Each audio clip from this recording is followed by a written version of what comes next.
안녕하십니까. 택시TV 진여한입니다. 요즘 계속해서 복지법원의 문제들이 대두되고 있습니다. 그래서 7월 1일 어제부터 개화충전소의 영업이 복지법인에서는 종료하고 주식회사 이완에서 인수받아서 운영을 하고 있습니다. 복지법인에게 물어봤더니 적자충전소에 대한 부분들을 정리하는 차원이었다. 또 담보에 대한 부분들이 부족한 부분들을 정리하는 수순이다. 이런 정도로 복지법인은 조합원들에게 설명하고 있습니다. 그러면 복지법원의 의지는 적자충전소는 이제 정리하겠다에 대한 의미로 받아들일 수 있습니다. 그러면 상일충전소도 정리의 수순으로 좀 들어가야 될 듯 싶습니다. 어차피 그 상일충전소도 지금 계속해서 적자거든요. 그러면 적자충전소들을 하나씩 정리하는 수순을 밟아가야 되지 않을까라는 생각을 하고 있습니다. 하지만 상일충전소를 정리하기 전에 영업손실금에 대한 부분들은 왜 GS칼텍스로 넘겨줬는지 그 부분들은 반드시 좀 짚고 넘어가야 될 것 같습니다. 지금 그 개화충전소도 그렇고 그다음에 상일충전소도 그렇고 전체적으로 복지법인의 충전소에 대한 부분들이 문제점이 되는 부분들이 이제 처음에 시작할 때 자본금이 없이 시작을 하면서 전세권 설정에 대한 부분들, 그러니까 결국은 채권 확보에 대한 부분들이 완벽하지 않았다가 지금 대체적으로 나오는 평가인 듯 싶습니다. 그래서 저는 이런 부분들이 벌어지기 전에 미리미리 대비를 좀 했었어야 되는데 이런 점들이 좀 미비점이 좀 있었다. 지금부터라도 좀 바로 잡아나가야 된다라는 게 제 택시TV의 주장이고, 또 충전소뿐만 아니라 우리 복지법인의 대표들 또 복지법인의 임직원들은 과연 그러면 차후에 혹시나 있을 직무상의 지위를 이용해서 배임이나 횡령 등에 대한 부분들이 대비가 돼 있는지 그 부분들을 좀 한번 물어보고 싶습니다. 우리 지금 복지법인 대표의 임명을 하는 과정을 좀 지켜보면 어느 이사장이 당선이 되면 그 이사장이 복지법인 대표를 임명하는 방식입니다. 즉 51% 지금 우리 개인택시 조합이 대주주로서 대주주가 그냥 복지법인의 대표이사를 임명하는 방식이라 복지법인 대표이사가 복지법인에 손해를 끼치고 물러간다 할지라도 우리 복지법인은 대표이사에게 채권 회수를 할 방법이 확보가 돼 있는지가 좀 한 가지 좀 궁금스럽습니다. 그래서 보통의 회사들이나 사업체들은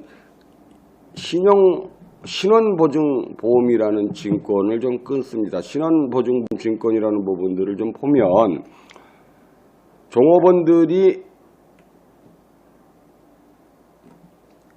피고용자가 사용자를 위해 사무를 처리하는 과정에서 또는 자기의 직무상의 지위를 이용하여 단독 또는 제3자와 공모해서 피보험자에게 절도, 강도, 사기, 횡령 또는 배임의 불성실 행위를 함으로써 피보험자가 입게 된 손해를 보상하는 보험이다라고 되어 있습니다. 그래서 보통 이 보면 이제 서울보증보험이나 이런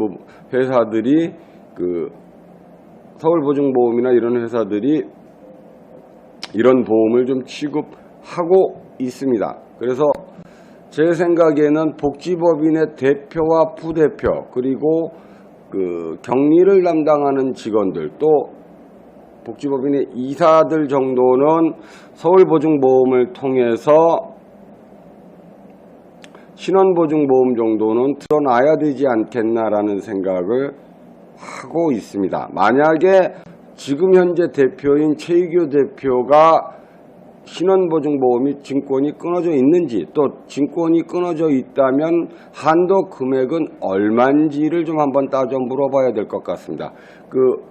이것은 왜 이런 현상들을 이야기해야 되느냐 하면 어떤 이사장이 되든 간에 복지법인의 대표를 전문 경영인보다는 대체로 자기 측근을 이용하는 케이스들이 여태까지 좀 많이 있었습니다. 실질적으로 또 대표이사가 어떤 권한을 해결하면서 뒤에 사태 어떤 권한 있는 행동을 하는 데 있어서 그 뒷책임을 질 만한 보증제도가 전무한 상태입니다. 택시를 위한 방송 택시TV.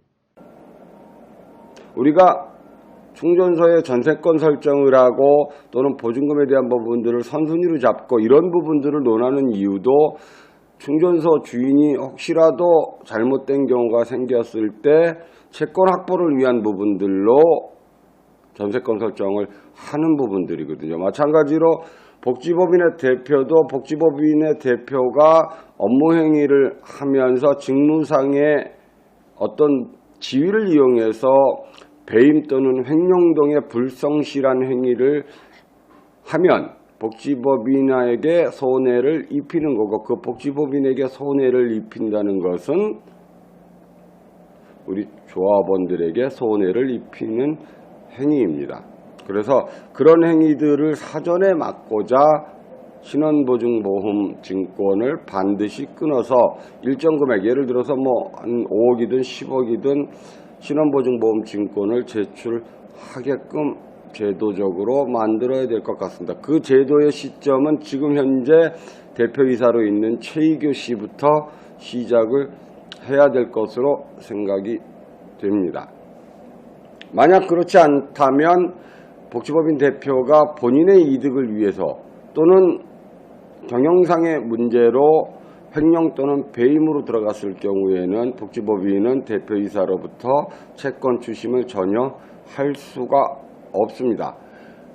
우리가 지금 그 충전소 사태에서 봤듯이 지금 복지법인의 대표는 1월 15일날 직무정지를 당해서 쫓겨난 국철희 전 이사장이 임명을 한 사람입니다. 그리고 국철희 전 이사장은 다시 직무를 할 가능성은 거의 제로에 가깝습니다. 그런데 최희규 대표라는 사람이 혹시라도 잘못된 생각으로 복지법인에게 해코지를 하거나 또는 복지법인을 잘못된 방향으로 끌고 간다면 복지법인은 최희규 대표에게 아무런 채권 추심을 할 방법이 없습니다. 그래서 공식적으로 채권 확보를 좀 할 수 있는 신원보증증권 자체가 반드시 필요한 이유입니다. 만약에 그 국철희 전 이사장이 임명한 최희규 씨가 물론 그럴 리가 없겠지만 배임이나 횡령 등의 사건에 연루가 된다면 우리 복지법인은 그 사건의 물적 손해를 복지법인 대표에게 물어야 되거든요. 또 돌려받아야 되는 부분들입니다. 그러면 그 돌려받기 위한 방법이 신원보증 증권제도입니다. 그래서 반드시 지금 최희규 대표부터 신원보증증권이 끊어져 있는지 안 끊어져 있는지 확인을 좀 해봐야 될 듯 싶고, 만약에 끊어지지 않았다면 반드시 끊어야 되고, 그 다음에 끊어졌다면 그 금액이 얼마인지도 밝혀줘야 됩니다. 그래야만 책임있는 경영을 할 수 있게끔 제도적 장치가 마련되는 것입니다. 전세권 설정 같은 채권 확보가 되어 있지 않으면 상당히 어려운 상황으로 벌어집니다. 마찬가지로 복지법인 대표에게도 전세권 설정 같은 제도적 장치를 하나 마련해서 본인이 하는 행동에 책임을 지고 할 수 있게끔 만들어야 됩니다. 그래서 차후에 혹시라도 벌어질 횡령이나 배임에 대한 부분들에 대비를 해야 될 것으로 보입니다. 그런 의미에서 최희규 씨와 부대표인 강윤석 씨, 그리고 복지법인의 경리를 맡아보는 직원들은 신원보증보험을 반드시 증권을 끊어서 복지법인에 제출을 해야 될 것으로 보입니다. 어쨌든 지금 현재 벌어지고 있는 복지법인의 사태는 채권 확보에 대한 미비점이고 그 채권 확보의 미비점을 보완하는 작업을 좀 하루빨리 좀 해야 될 듯 싶고, 마찬가지로 복지법인의 임직원들 또한 본인의 행동에 책임을 질 수 있게끔 채권 확보를 하기 위해서 신원보증보험이라는 제도를 이용해서 임직원들이 혹시라도 배임이나 횡령 등의 사건에 휘말리지 않도록 안전장치를 하나 걸어놔야 될 것 같습니다. 복지법인 또는 서울개인택시 조합은 하루빨리 복지법인 대표에게 신원보증보험 증권이 있다면 얼마까지 신원보증보험 증권이 끊어져 있는지 밝혀주시고, 또 없다면 지금이라도 신원보증보험을 가입하게끔 해서 차후에 벌어질 사태가 일어났을 때, 혹시라도 불미스러운 사태가 일어났을 때 복지법인 대표로부터 채권 확보하는 방법을 만들어 놔야 될 듯 싶습니다. 여기까지 하겠습니다. 터키TV 진장환이었습니다. 감사합니다.